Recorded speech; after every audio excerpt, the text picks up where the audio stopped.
नाज़रीन अस्सलाम वालेकुम वरहमतुल्लाहि वबरकातुहू। आप देख रहे हैं फ़िक्र नज़र पर ख़बरनामा।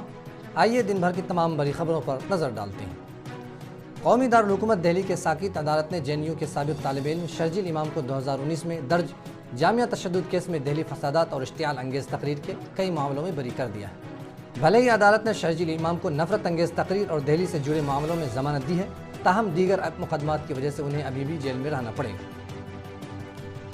असम में 2 दिन से कम उम्र की शादी के खिलाफ बड़े पैमाने पर कार्रवाई की जा रही है। इस दरमियान मंगाचार जिला में एक 22 साल खातून ने अपने वालिदैन की गिरफ्तारी के खौफ से खुदकुशी कर ली। उसकी शादी 12 साल की उम्र में हुई थी। मकतूला की शनाख्त सीमा खातून उर्फ खुशबू बेगम के तौर पर हुई है। ये वाक़या मंगाचार के झावडांग पवेर गाँव में पेश आया। वालिदैन की गिरफ्तारी के खौफ से सीमा खातून ने फांसी लगाकर खुदकुशी कर ली। शादी के वक्त सीमा खातून की उम्र सिर्फ 12 साल की थी। उनके शौहर मनोज की मौत कोरोना वबा के दौरान हुई। उत्तर प्रदेश के वज़ीर आला योगी आदित्यनाथ ने एक बार फिर मुल्क में हिंदुओं और अक़लियतों की हालत पर बात की है। उनका मानना है कि दुनिया में अगर कोई मुल्क है जहां अक़लियतें सबसे ज़्यादा महफूज हैं तो वो हिंदुस्तान है। उन्होंने एक न्यूज़ चैनल को इंटरव्यू देते हुए कहा कि हिंदुस्तान आज की तारीख में सबसे ज़्यादा सेकुलर है। असम में चाइल्ड मैरिज के दर्ज मामलों पर कार्रवाई शुरू हो गई है और जुमा की दोपहर तक ही 1800 से ज़ायद अफराद की गिरफ्तारी अमल में आ चुकी थी। इस मामले में all India United democratic front of India के सरबराह मौलाना बदरुद्दीन अजमल ने सख्त नाराज़गी का इजहार किया। उन्होंने वज़ीर आला हेमंत बिस्वा शर्मा को तनकीद का निशाना बनाते हुए कहा कि यह सब मुसलमानों को परेशान करने के लिए किया जा रहा है। जनूबी अमेरिका के मुल्क चिली में शदीद गर्मी के दरमियान 150 से ज़्यादा जंगलात में लगी आग की वजह से जुमा की रात तक कम से कम 13 लोगों की मौत हो चुकी है।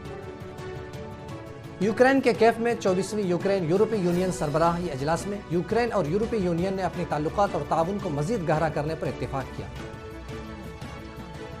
हरमैन शरीफैन की इंतज़ामिया ने मुअम्मर ज़ायर ख़वातीन की सहूलत के लिए मस्जिद हराम में मुसल्लल मुसिन्नात यानी मुअम्मर ख़वातीन के लिए नमाज की जगह के नाम से नमाज की जगह मुख्तस कर दी है। तफसीलात के मुताबिक मस्जिद हराम में समाजी खिदमात के इदारे के अहदेदार डॉक्टर ओबैरुल जफीर ने जुमेरात को मस्जिद हराम में मुअम्मर ज़ायरात के लिए नमाज की जगह का इफ्तिताह किया।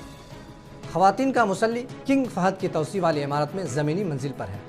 उसका मकसद मुअम्मर ज़ायर ख़वातीन को इज़्दिहाम के मसाइल से बचाना है ताकि वो इबादत इत्मीनान और सुकून और यकसुई के साथ कर सके। फरवरी की 4 तारीख को दुनिया भर में आलमी यौम कैंसर मनाया जाता है, जबकि भारत में हर साल 7 नवंबर को कैंसर से बेदारी का कौमी दिन मनाया जाता है ताकि इस मुहलिक बीमारी के हवाले से लोगों को बेदार किया जा सके। वर्ल्ड हेल्थ ऑर्गेनाइजेशन के मुताबिक कैंसर मौत की दूसरी बड़ी अहम वजह है।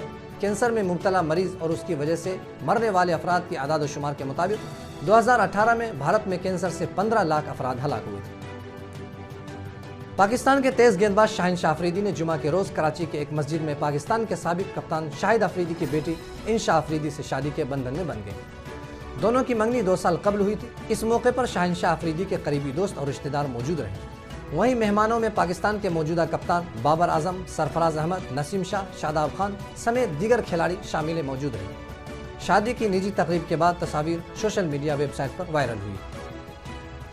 साउथ के मशहूर प्लेबैक सिंगर वानी जयराम का इंतकाल उनके घर चिन्ने के नगम बकम में हुआ।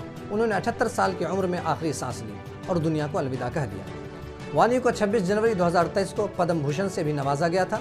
उनके इंतकाल के खबर से फिल्म इंडस्ट्री में कोहराम मच गया। इब्तिदाई इत्तलात के मुताबिक मौत के वक्त उनके माथे पर चोट थी। पुलिस मामले की तहकीकात कर रही है। नाज़रीन, खबरनामे में इतना ही। जल्द मुलाकात होगी। शुक्रिया।